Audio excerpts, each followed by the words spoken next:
Bienvenue, tout un plaisir de vous savoir fidèle au poste. Leader du parti FCBE et dossier à scandale dans la République. La tempête, mesdames, messieurs, semble s'intensifier sur la maison Foscori pour un BD émergent. À la kyrielle d'anciens ministres contraints à l'exil pourrait s'ajouter dans les tout prochains jours, dit-on, le leader charismatique du parti FCBE, président d'honneur de la dite formation et ancien chef d'État béninois, Thomas Boni Yayi, abondamment cité dans l'affaire ICC Service, l'affaire Madoff version béninoise. Les regards sont plus que jamais tournés vers la criette, la Cour de répression des infractions économiques et du terrorisme, désormais en charge du dossier.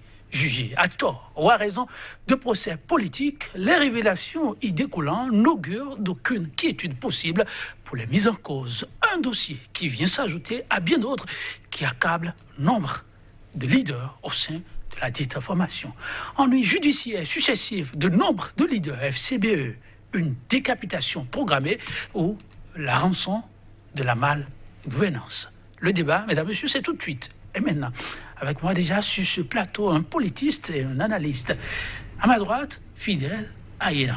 Politiste, il est enseignant, chercheur à la FADES, à l'université d'Abomey-Calavi. Fidèle Ayena, bonjour. Bonjour Joël. Merci de répondre à cette invitation. C'est moi. En face de vous, comme je l'annonçais, un analyste comme l'un, Hugues Soussoupé, c'est son nom, juriste publiciste.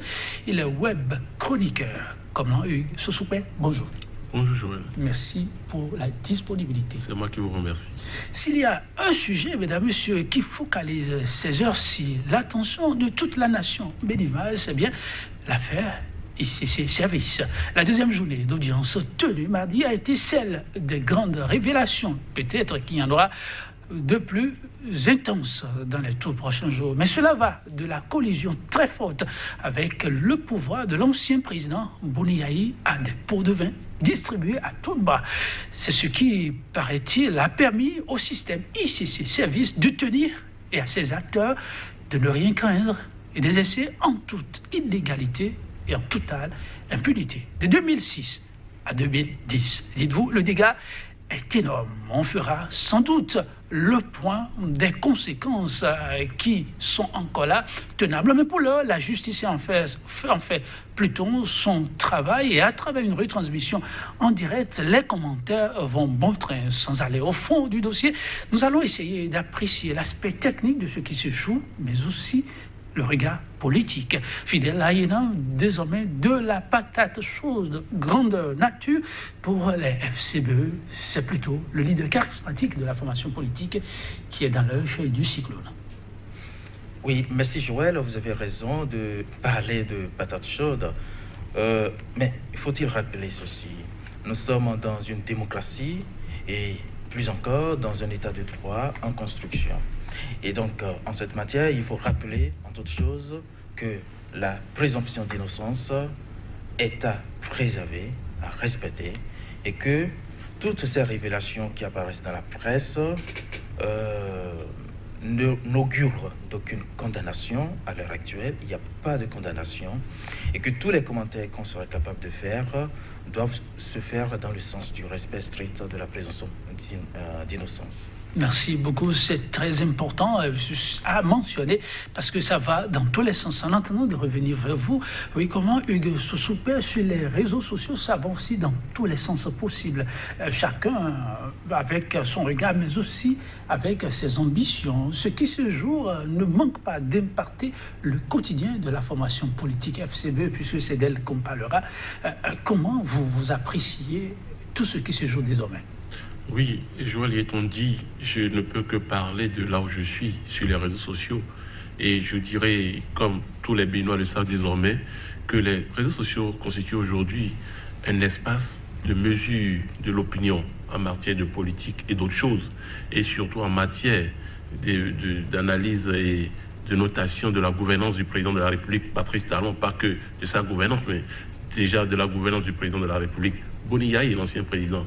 Aujourd'hui, lorsque vous visitez les réseaux sociaux, depuis 2 jours par rapport à ce qui se passe, il est clair que sur les réseaux sociaux et pour les internautes, il s'agit d'un procès politique, un procès qui vise à préparer les élections législatives prochaines en mettant les FCBE en situation difficile. Ça, c'est ce que j'ai remarqué sur les réseaux sociaux. Il y a deux camps qu'on remarque nettement. Il y a le camp des, je n'appellerai pas ça activistes, mais des web chroniqueurs ou plutôt des soutiens du président de la République, Patrice Talon, qui diffusent abondamment ce qui se passe à Porte-Nouveau actuellement, à la Criette notamment.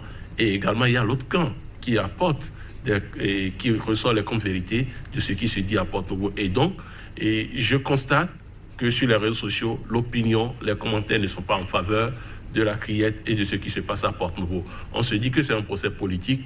On dit déjà que c'est un procès qui va redonner de regain à Boni-Yahi parce que les populations n'y croient pas. Les populations se disent que c'est à la veille des élections législatives et on veut leur faire croire ce qui n'existe pas. Mieux, j'ai lu Herman Metton, qui est le responsable des déposants de ICC Services et consorts, qui dit, le porte-parole des spoliés, qui dit aujourd'hui l'heure n'est pas à un procès, l'heure est au remboursement des spoliés. Comment rembourser les spoliés? C'est ça le plus important. Et donc c'est pour vous dire tout simplement que ce procès, et pour ce qui me concerne personnellement, il faut l'arrêter, sinon, au moins trouver une autre manière de le faire, sinon on peut mettre à mal la stabilité du Bénin, parce qu'on appelle des noms, on appelle des noms d'anciens ministres, on appelle des noms d'anciens chefs d'État, et je me suis posé une question sur les réseaux sociaux, et qu'adviendrait-il lorsqu'on appellera le nom du président de la République, Patrice Talon lui-même, parce qu'en ces années-là,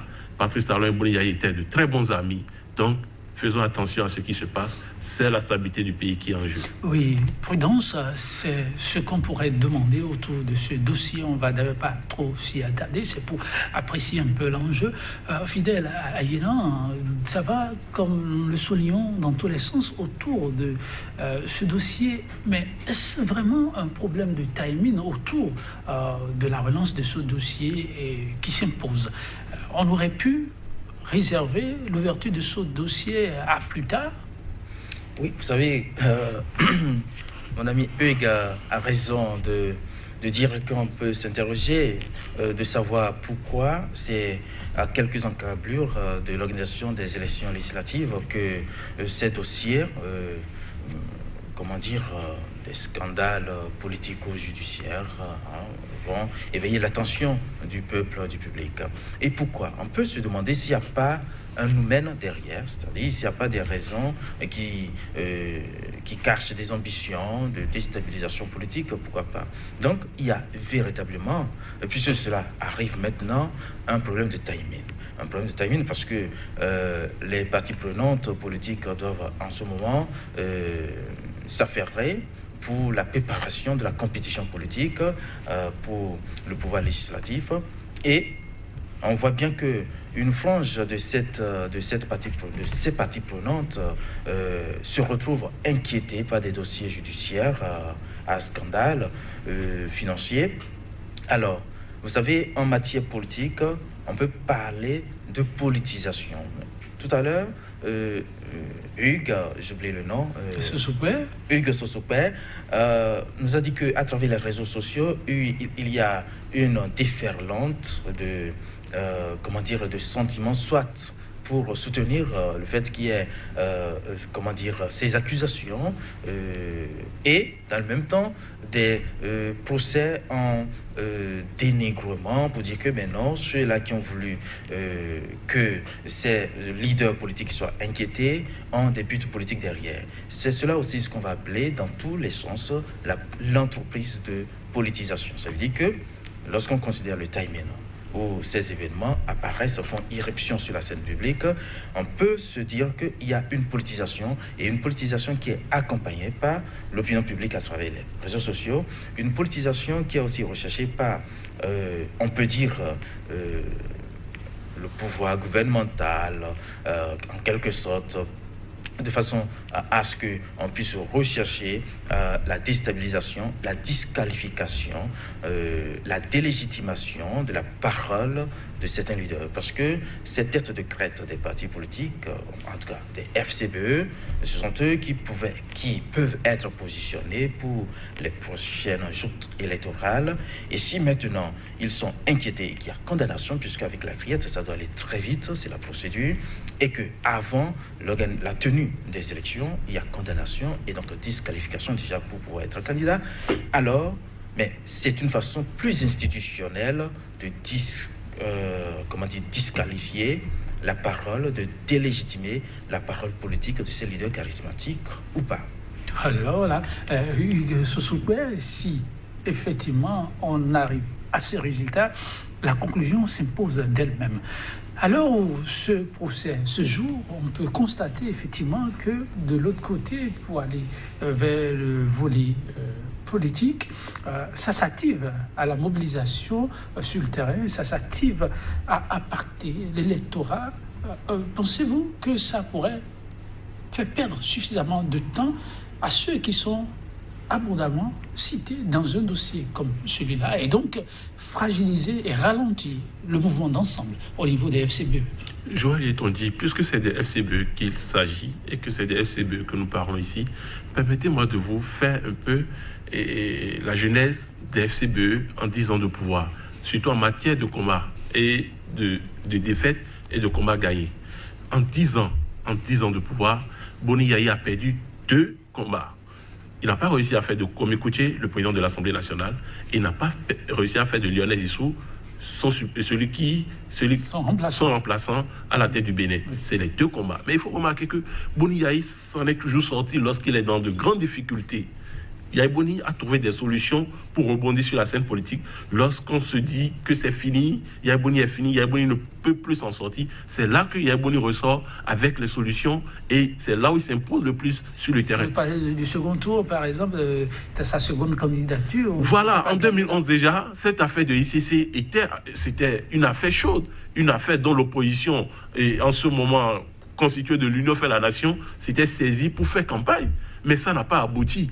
Et à la sortie de cette affaire, et Koupaki aujourd'hui, qui est cité également dans cette affaire, a été fait Premier ministre, Premier ministre dans le gouvernement de Boni Yayi. C'est pour dire quoi? Boni Yayi a toujours eu des solutions lorsque les problèmes l'accablent. Donc, je ne vois pas comment une affaire du genre qui se déroule aujourd'hui et dont les populations ont suffisamment subi les conséquences sur tous ceux qui ont déposé leur argent, cette affaire peut inquiéter Boni Yayi. J'ai suivi même des audios sur les réseaux sociaux où quelqu'un disait que c'est fini, l'argent, ils ont déposé de l'argent, ils ont perdu de l'argent, ça appartient à un autre temps. Et dans la vie, il faut faire des dons, et ils mettent ça aujourd'hui sous le coup d'un don. Il ne faut pas leur rappeler des choses qui ne vont que les énerver. C'est pour dire que je ne sais pas, comme le disait le professeur tout à l'heure, il y a une question de timing. Je ne sais pas si le gouvernement a jugé de l'utilité du temps pour demander, ou si la criette, parce qu'aujourd'hui on dit que la criette, à tort ou à raison, est une juridiction politique de Patrice Talon pour régler des comptes politiques avec ses opposants. Je ne sais pas si la criette a jugé de l'utilité du moment choisi pour ce procès. De toute façon, lorsque j'analyse dans tous les sens, je ne vois pas comment ce procès peut constituer un frein. Et Boni Yayi, qu'on sait, est un enfant de terrain, est un homme de terrain, est un homme, lorsqu'il descend, aime haranguer les foules. Si il ne s'agirait pas d'une provocation, je pense que Boni Yayi quitterait déjà son voyage, parce que, pour qui le sait, Yayi Boni est actuellement en voyage au Congo, et donc s'il était à Cotonou, le connaissant, je me dis, est-ce qu'il ne va pas déjà descendre sur le terrain pour prendre... Disons par rapport à ce dossier, quand le nom revient de cette façon, l'important, ce qui se fait de droit, c'est que l'intéressé cité puisse comparaître. Alors, le professeur, vous qui avez vu beaucoup de scènes déjà, imaginons une certaine comparution de Boni Yayi dans ce dossier. Oui, imaginons une comparution de Boni Yayi, c'est aller déjà trop vite, rechercher la comparution de Boni Yayi. Sinon, c'est un peu comme si on va finir dans une justice spectacle, parce que rappelons quand même que Boni Yayi est ancien président de la République qui a été 2 fois de suite à la tête de ce pays, 2 mandats. Et donc, comparaître tout de suite, je pense que ça allait vite en besogne de rechercher. Même avec C'est la vrai. criette. Même avec la criette. Pourquoi? Parce qu'il faut considérer quand même qu'il reste un ancien président de la République et qu'il a un statut d'ancien président de la République. C'est vrai qu'on peut rechercher à inquiéter Boni Yayi en tant que personne pour une malgouvernance, si jamais cela est avéré, pourquoi pas. Mais il faut savoir ceci. Cela peut avoir des conséquences sociopolitiques. Parce que, Ah bon? oui. De parce quelle que- nature? De quelle nature? Il faut rappeler que nous sommes dans un système politique assez utilitariste où chacun n'essaye que de maximiser ses propres intérêts. Et ce n'est pas seulement les leaders politiques, ce n'est pas seulement les acteurs politiques, c'est tout le peuple. C'est tout le peuple parce que nous sommes dans un système de redistribution sociale. Et quand, en tant que cela, Yayi Boni ou tout autre leader politique, que ce soit FCBE ou ceux qui sont de la mouvance, etc., sont des relais sociaux qui agissent dans ce cercle de redistribution. Et cela veut dire ceci, ça a des conséquences en termes, c'est un peu comme la toile d'araignée. Lorsque vous inquiétez une filandrule, une file qui apporte des ressources à tant d'autres qui sont positionnés sur ces fils, évidemment, vous allez inquiéter tout le monde. Donc, vous inquiétez Yayi Boni aujourd'hui, vous inquiétez tel autre leader charismatique de tel ou tel parti politique, vous inquiétez toute la toile. Et c'est en cela que le risque, c'est un couteau à double tranchant. Si vraiment nous entrons dans le champ de la politisation de ce phénomène, de ce fait judiciaire, c'est d'abord un fait judiciaire puisque c'est la justice qui est saisie des faits. Alors, si ça rentre dans la politisation et que ça devient un phénomène social politisé, en tant que on lui impute une qualité politique, puisque c'est des hommes politiques dans une gestion peut-être encore politique, alors on risque d'avoir aussi une sorte de levée de bouclier social, de la réprobation sociale, et que l'acteur politique, qu'il soit du gouvernement ou de l'opposition, doit pouvoir craindre cette réprobation. Évidemment, le b.a.-ba de la démocratie, c'est l'élection, et que c'est à travers l'élection que la popularité de tel ou tel acteur politique est jaugée.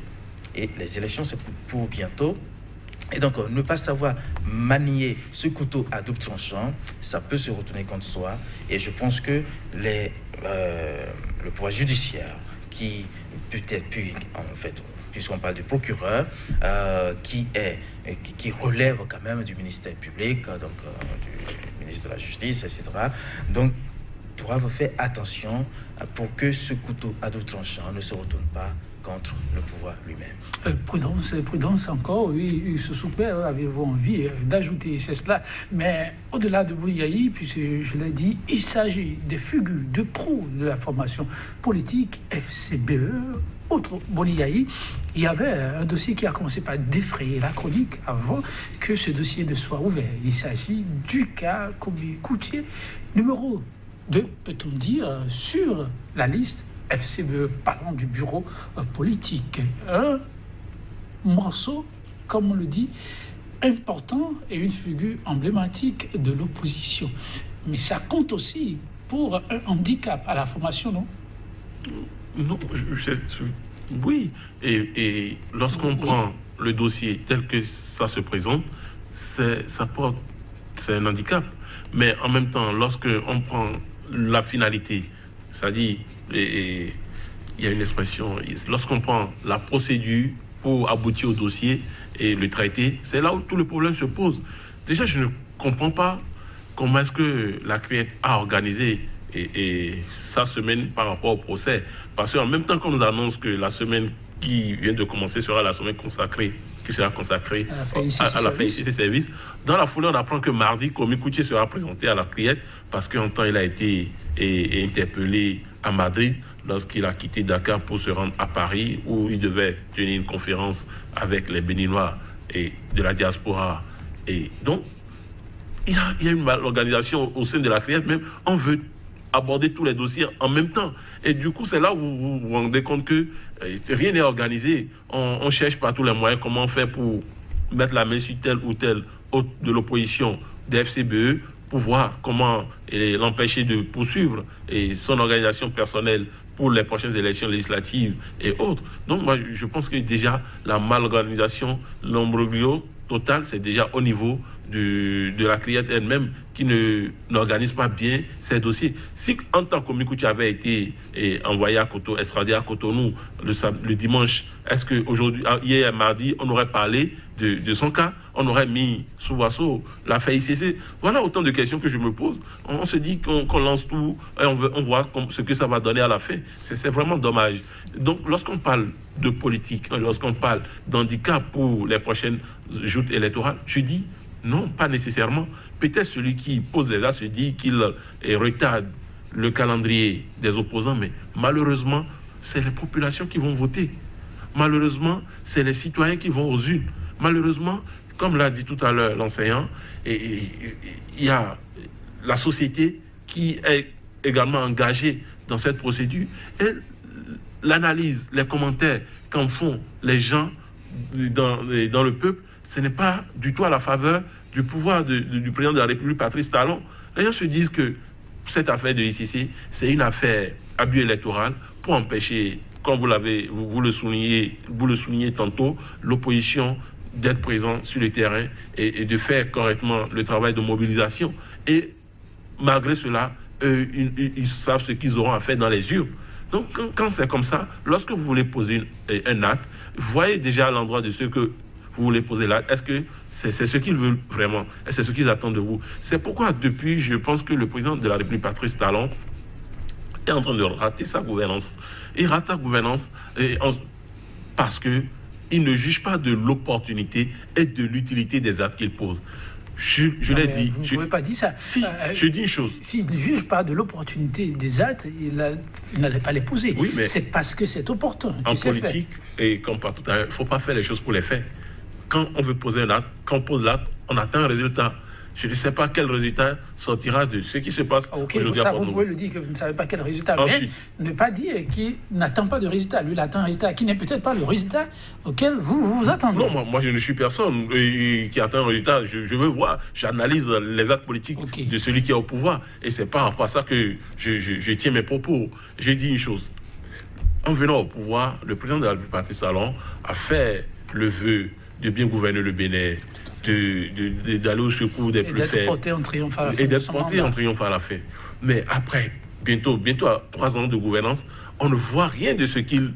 On ne sait pas comment il va être porté en triomphe. Au contraire, chaque jour, les Béninois font des commentaires désobligeants par rapport à sa méthode de gouvernance. Et ça devrait l'inquiéter. Et je voudrais dire une chose par rapport à cette affaire de ICC. Ce n'est pas le moment, pour moi, le timing est mal choisi. Et si le président de la République devait faire cette affaire de ICC, il devait faire oublier aux Béninois la gouvernance de Boni Yayi. Mais malheureusement, il n'a pas réussi à faire oublier aux Béninois la gouvernance de Boni Yayi. Malheureusement, s'il avait fait oublier aux Béninois la gouvernance de Boni Yayi, à l'ouverture de cette affaire ICC, il y aurait eu des applaudissements du plus grand nombre. C'est vrai que tout le monde ne peut pas être d'accord pour vous, mais quand même la majorité devrait vous applaudir. Mais c'est pas ce qu'on remarque. Aujourd'hui encore, quand Boni Yayi descend, là où il doit descendre, les bonnes dames enlèvent leur pain pour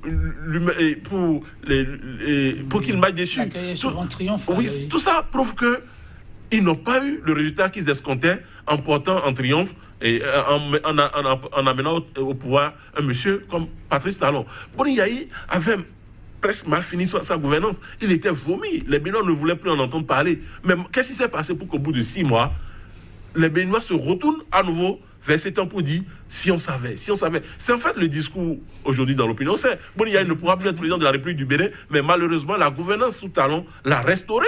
Il a retrouvé et toute son énergie. Aujourd'hui, il est en face d'être peut-être celui autour de qui les solutions à venir vont se développer. Et ça, c'est Talon, le président de la République Talon, doit s'en prendre à lui-même.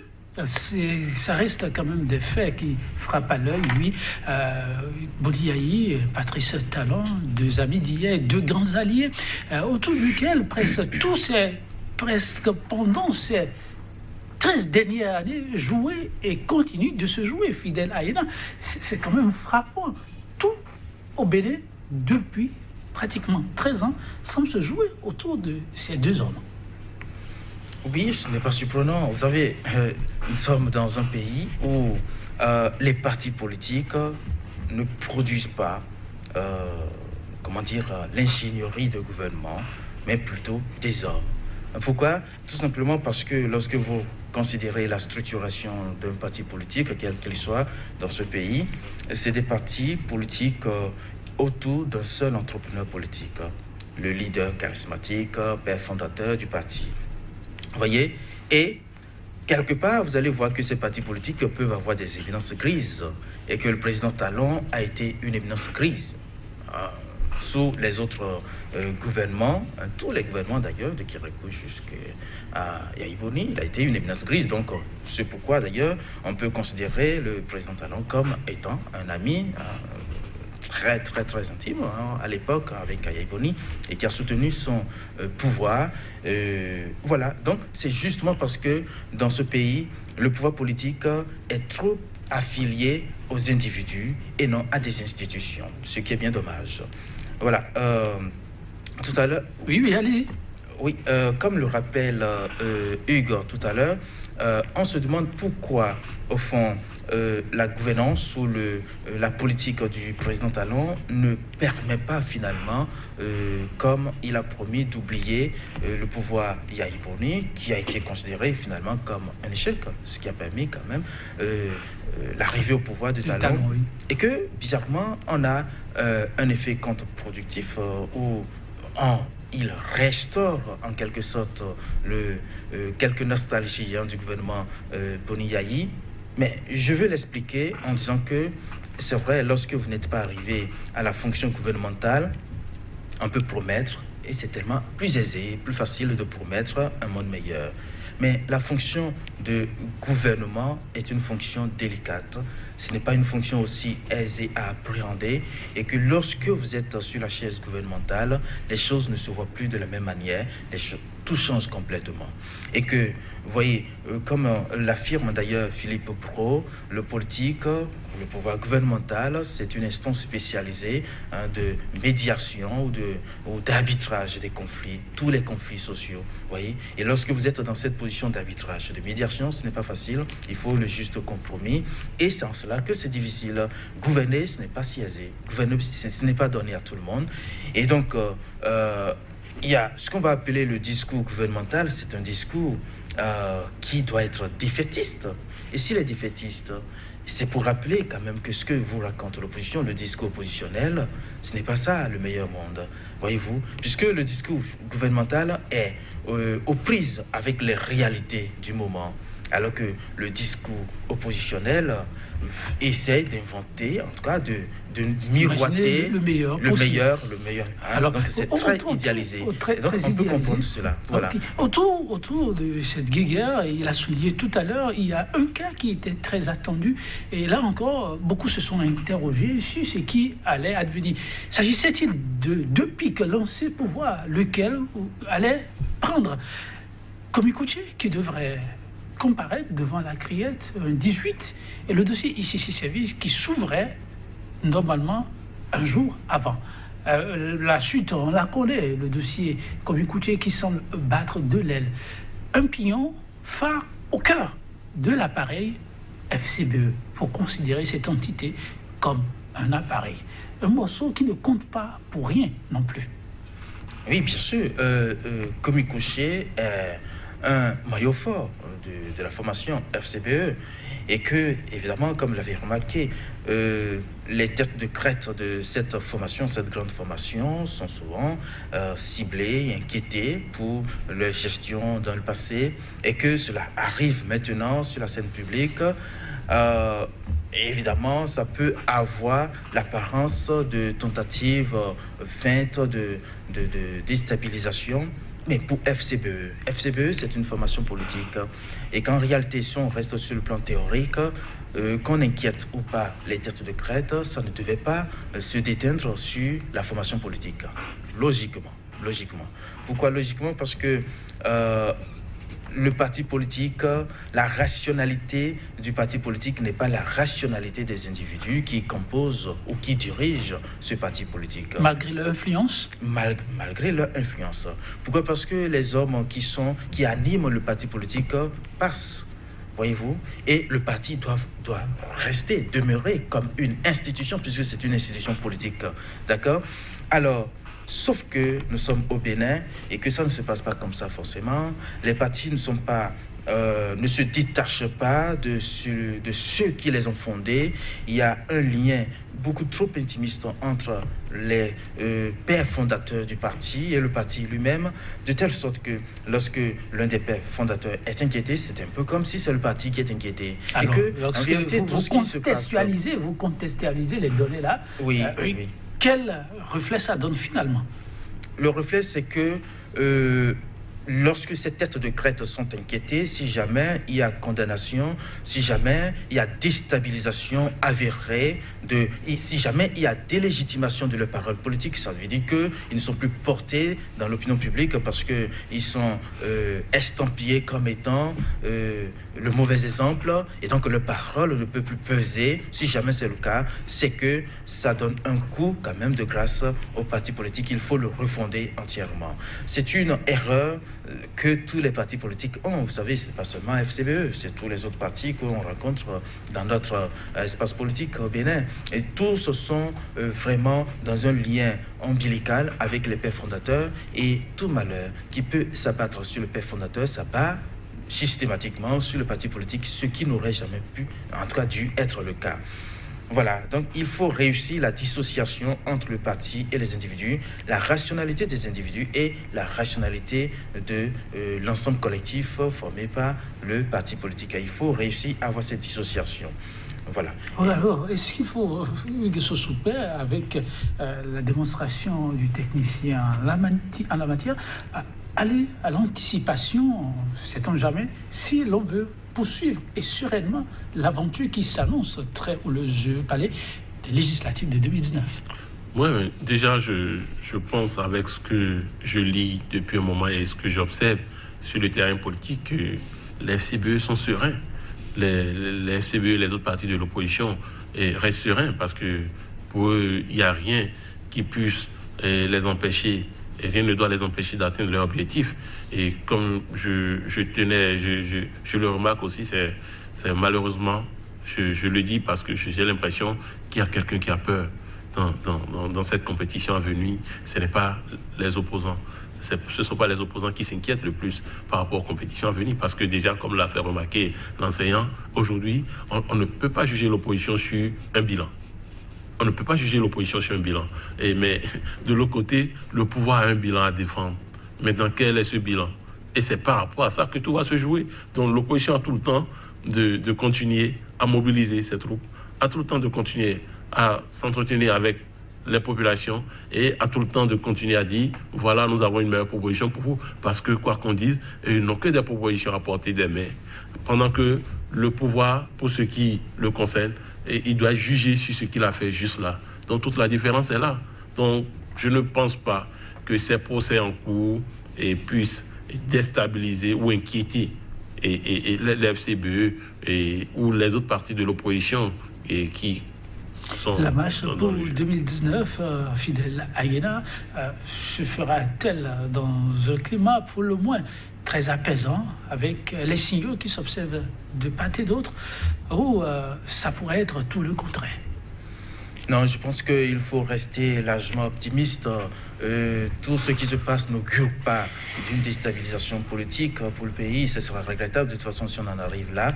Et que je pense que vous savez, on se connaît bien, le Béninois, nous avons cette culture irénique, l'irénisme, c'est-à-dire qu'on fait beaucoup de bruit, mais bon, finalement, il ne se passe rien. Ça, c'est une caractéristique majeure du Béninois, dans tous les sens.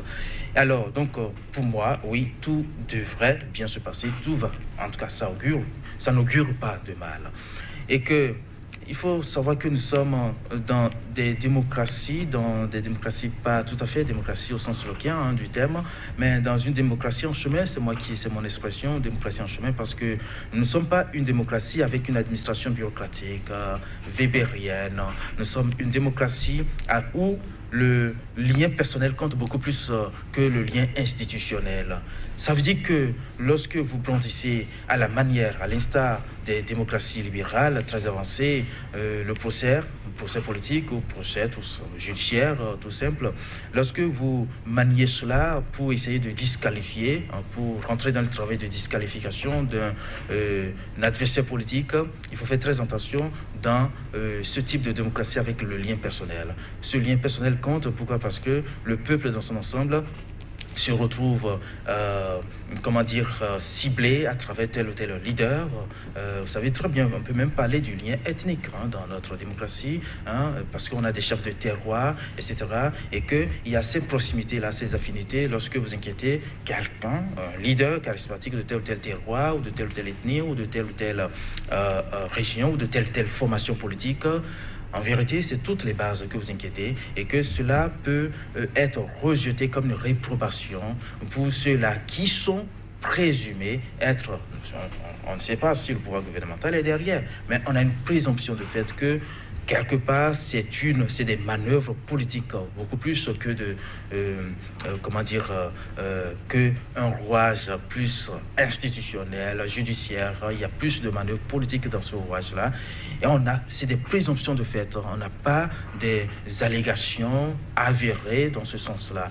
Mais donc, il faut faire très attention parce que on ne peut pas, à l'instar des démocraties avancées, manier le procès politique pour arriver dans l'entreprise de disqualification, de déstabilisation, de délégitimation de la parole politique et penser réussir comme dans ces démocraties libérales, parce que ici, la démocratie est utilitariste, c'est l'intérêt et c'est du plus petit béninois au plus grand que l'intérêt est maximisé et recherché autour des acteurs politiques. C'est un tableau indéniable des réalités qui sont propres à bon nombre d'États africains. Le cas du Bénin est aussi patent, professeur Ayena. Mais alors, ne serait-ce pas possible, Hugues Sosoupé, lorsque l'on fait volontairement l'option de rompre avec certains faits, de couper alors ce cordon ombilical utilitaire, parfois ethnique, qui apparaît pour certains comme des boulets aux pieds des dirigeants et même de toute une nation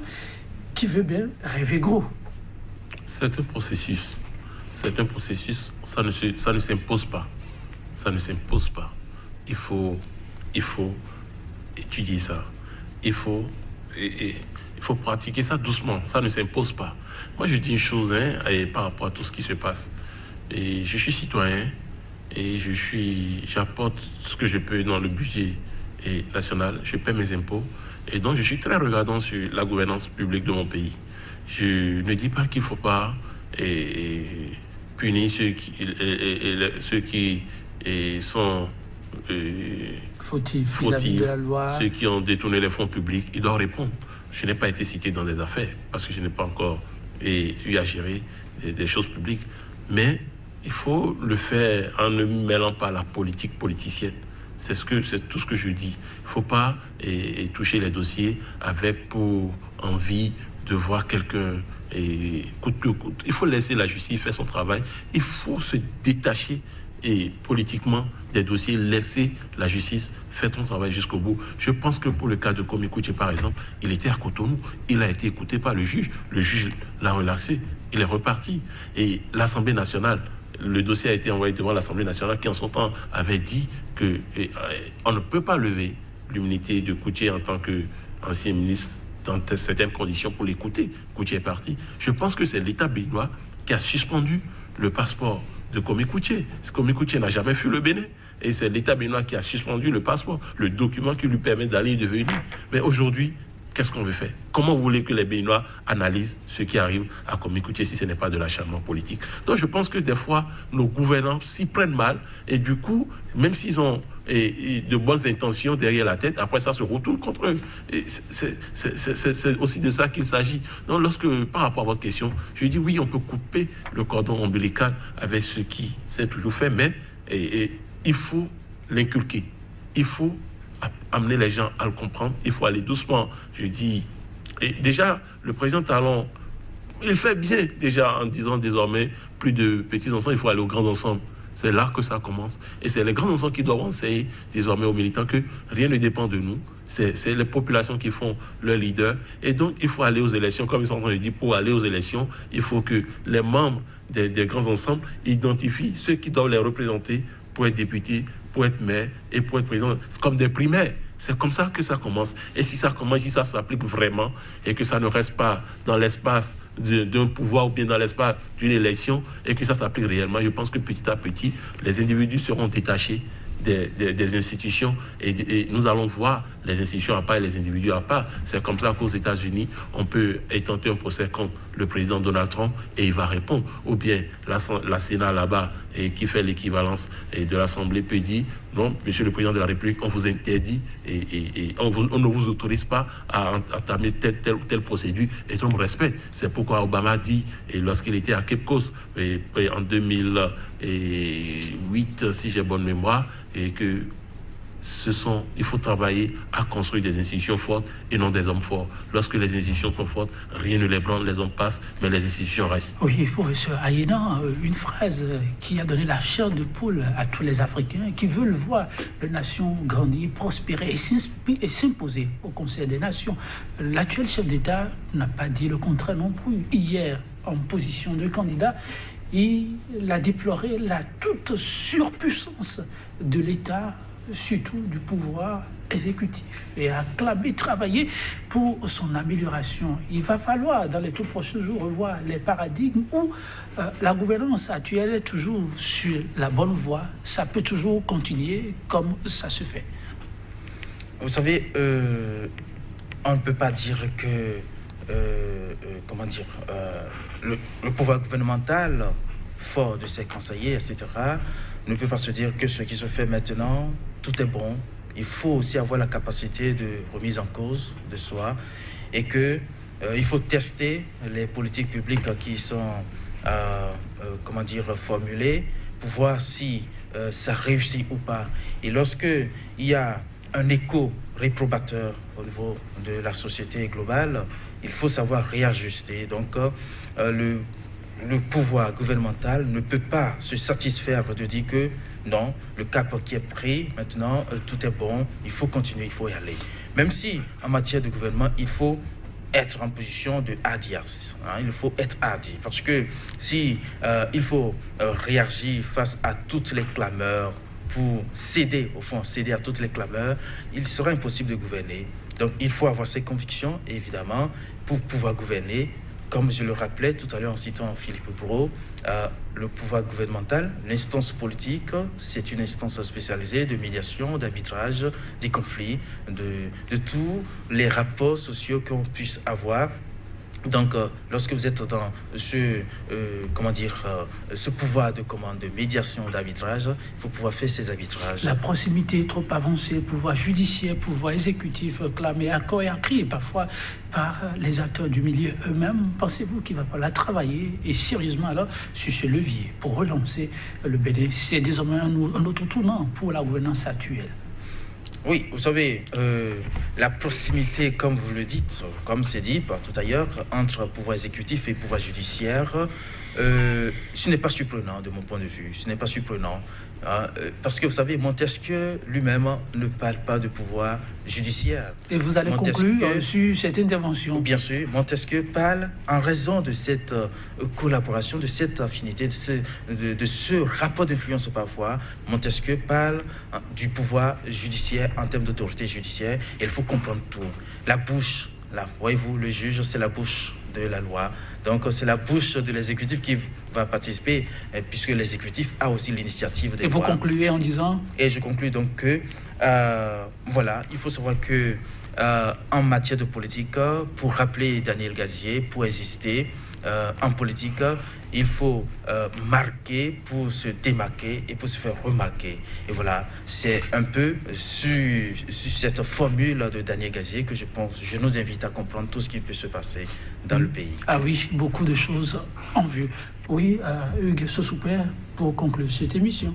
Oui, pendant que nous sommes confrontés à la politique politicienne, pendant que on organise des procès spectacles, pendant qu'on attend la veille des élections pour exprès et commencer par s'en prendre aux adversaires politiques, je pense qu'on met de côté le PAG, le programme d'action du gouvernement, par un programme sur lequel les populations attendent le pouvoir en place. On boycotte les problèmes sociaux des populations et donc malheureusement les problèmes des populations sont reportés à plus tard au nom de la politique politicienne. C'est dommage. Oui, mesdames, messieurs, que l'essentiel soit le leitmotiv du quotidien de tous.